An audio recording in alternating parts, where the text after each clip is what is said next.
Hi everybody, welcome back to my studio. I'm k.b.Fetsko. I am an oil and cold wax abstract artist, and I just wanted to share a little bit because I get this question every time I go live on my Instagram account.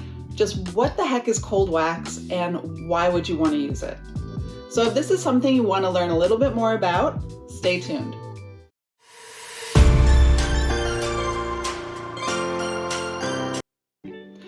So what is cold wax? Well, I have a couple jars here. This one I'm going to show you, it's almost empty, so I will show you what a full jar looks like as well. I have only ever used Gamblin wax. I know there are a couple other brands out there. I've enjoyed working with it, and I don't see the need to, experiment with the other ones. Although down the line, never say never. I might just end up going on and trying it.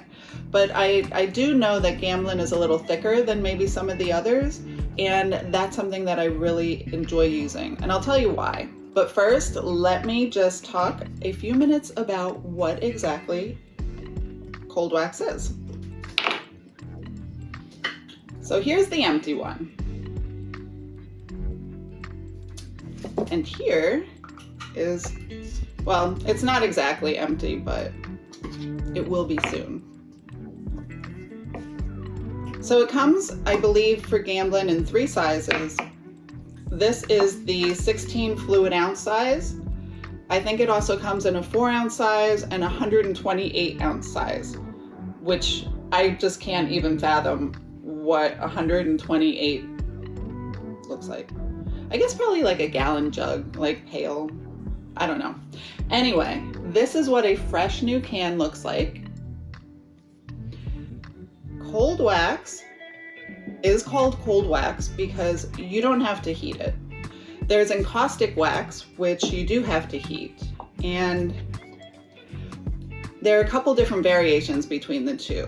Cold wax medium it comes out like a soft buttery paste. Very creamy. It reminds me of Crisco. If anyone is out there, if you've ever been a baker and you've used like Crisco shortening, it's pretty similar to that consistency and just what it looks like. Cold wax is made of 3 ingredients. You have a natural beeswax, you have a solvent, and you also have a resin. So the reason that you'll use a solvent in there, or that the companies mix a solvent in there, is that once it starts to evaporate, that's when your wax dries and hardens up. So why use it? Why use cold wax at all? What's the point? Well, it adds body to your paint and extends the life of it because you're mixing 50-50, so your tube will last double the time it normally would. It increases the workability of the paint. So what that means is it gives you a little bit more flexibility as an oil painter to create things like texture, to build up a lot of layers, which might be a little similar to an acrylic painter. But personally for me, I do paintings I'm starting to get more texture into my paintings, and I actually have a really good idea that I can't wait to get started, and I'll share it with you guys later down the road. But I like adding texture to my paintings. I like bringing people in, when they see it hanging on a wall, they just want to get closer and really examine what this painting is all about. I really enjoy adding texture into my paintings, and you might want to do the same. So I encourage you to just give it a little bit of a try and see how you can layer different sections of your painting. It just adds a little bit more interest, and it might make people, want to come a little closer and be like, hey, what's that section all about? And anytime we can bring a potential collector in a little bit closer to look at your work is a good thing. And speaking of like drawing people closer into your paintings, cold wax does add a little bit of transparency to your paint and translucency. So what that means is light can penetrate through your layers. So it just brings a little bit more magic to your colors, I guess is a good way to put it. You want to draw people in, you want them to really examine what these colors are doing with one another, how they're interacting, how they're playing. It's just a really amazing effect, and I want you guys to really explore and give it a shot. Try transparent colors, because that's what's really going to give you, the brightness that I'm talking about once light starts to hit it. Another reason why cold wax might be a better choice for you is because if you're sensitive to certain smells, this is a much better alternative than encaustic. As much as I love the scent of melted beeswax, I know it's not for everybody, and it just, circumstances for me, it just wasn't right, which is why I switched to cold wax to begin with. But I've had people in my classes, let's see if I can open this. It has a very, very slight smell, very slight. Like from here, I can't even smell it. So if you're very sensitive to certain smells, I would encourage you to give this a try. Like I was saying, in some of my classes, in-person classes, I've had people that are very susceptible, to migraine triggers from certain smells or things along those lines, and not one has ever had an issue with it. And they're actually very surprised that this type of medium doesn't have a scent. And also, like I was saying, encaustic, once you heat it up, you do need ventilation. It requires ventilation. This makes it a little bit easier in the respect where you don't need a large space to use it. You can just mix it right up and you're not going to have any issues. Once the solvent evaporates and the cold wax hardens, it's a little bit harder to scrape into, unlike encaustic wax, it dries a little bit softer, much easier to scrape into. So if that's something that you really like to explore, that you're really interested in doing, perhaps encaustic wax may be a better choice. I'm not saying that you can't do it with cold wax, it just makes it a little bit harder. And lastly, something that's really cool about cold wax is it dries matte. So if you're familiar with traditional oil paint, once it dries, it has a little bit of a gloss to it. This takes that gloss away. And for me personally, I like that. Although I will go in once it's dry, once it's sat for a couple weeks, because I like to use a lot of dry pigment as I finish up a painting.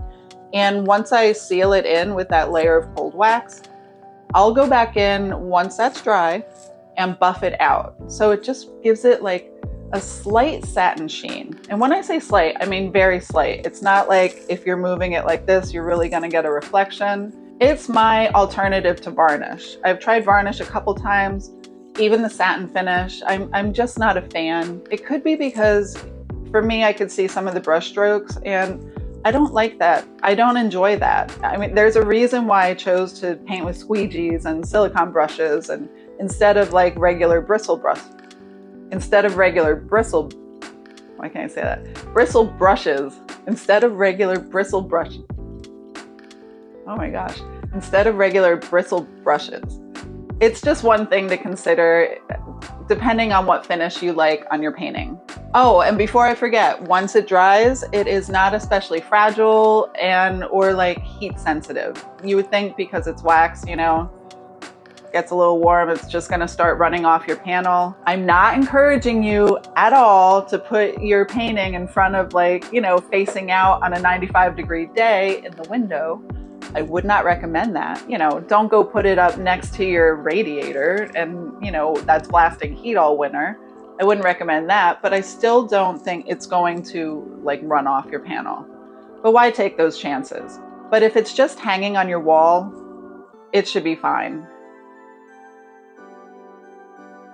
Now here I'm going to show you how to actually mix your oil and cold wax. The first thing I'm doing is just, because this is a little painting, I'm just doing, very small squeezes of the oil paint because I'm not going to need very much to do this painting. Here's my cold wax. So you just want to take enough that it matches about the size of the paint that you put down. It doesn't have to be exact, just eye it up, just about the same as, the size of the paint. So we'll do this for each color.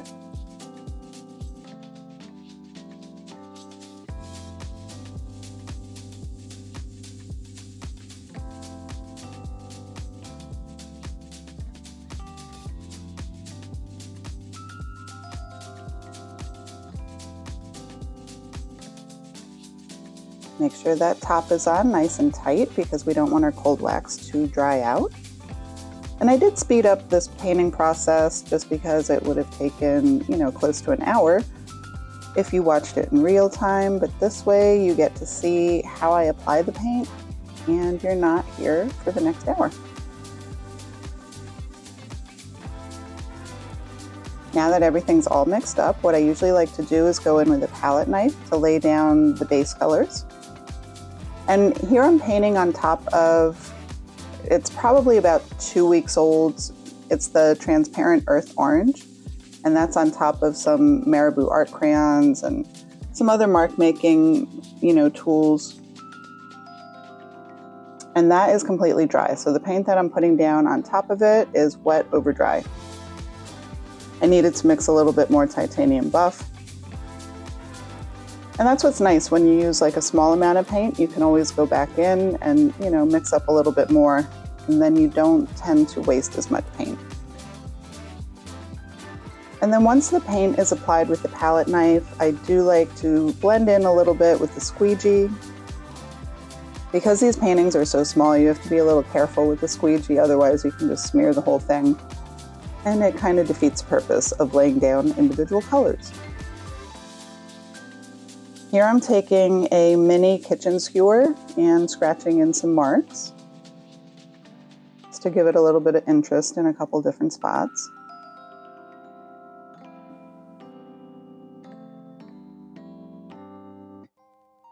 And I wear the glove for this very reason. I do like to go in and finger blend. That is my 1-inch spatula brush. It's a silicone tip brush. And that also does a nice job of blending.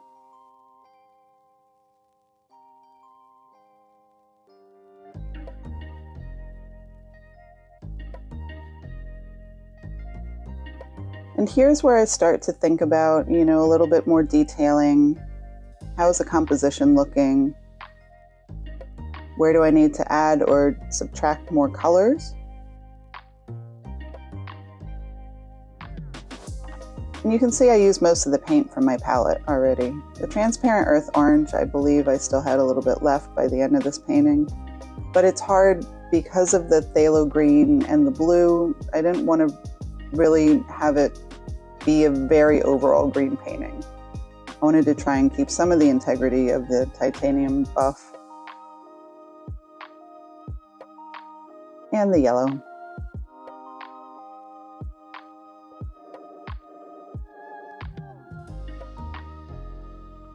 I love that manganese blue hue though against the transparent earth orange and the Indian yellow mixed together.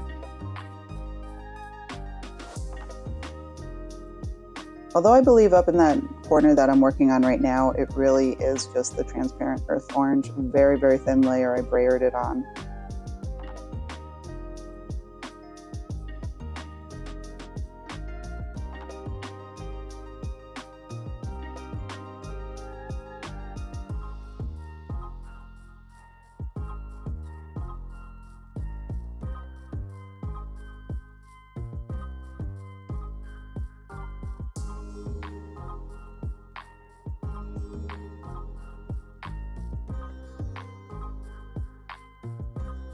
A little bit more line work. We're nearing the end of the painting though. I'm content with how things are coming together. I'm not like hating any specific part of the painting. Oftentimes I have to live with it before I really start to enjoy it anyway. There's just like parts that I need to come to terms with. And if I can't, then I just go back in and do a little bit more painting on top of it. That's what's great about doing all these layers.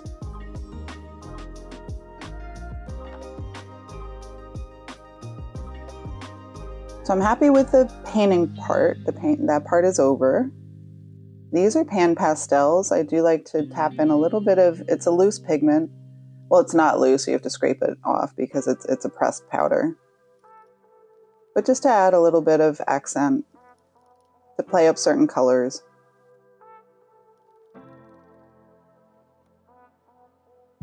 That's a metallic gold, that second one. Those can be a little bit tricky because they're softer. But when you do this part and press it down into the wet paint, to secure it into the painting, that soft gold tends to, blend out a little bit more than I like.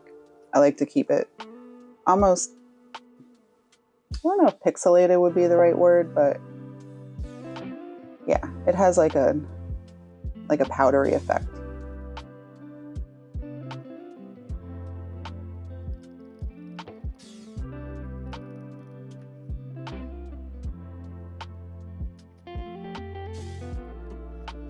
Now, normally I would let this completely dry before I go and take the tape off.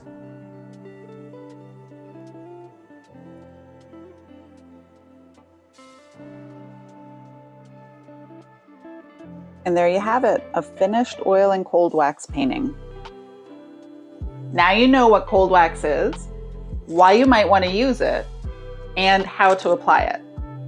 I hope this video was helpful. If you enjoyed it, I would really appreciate it if you liked this video and hit that subscribe button and notification bell so you don't miss any upcoming videos like this. I hope you have a great day, and I will see you back in the studio real soon. See ya.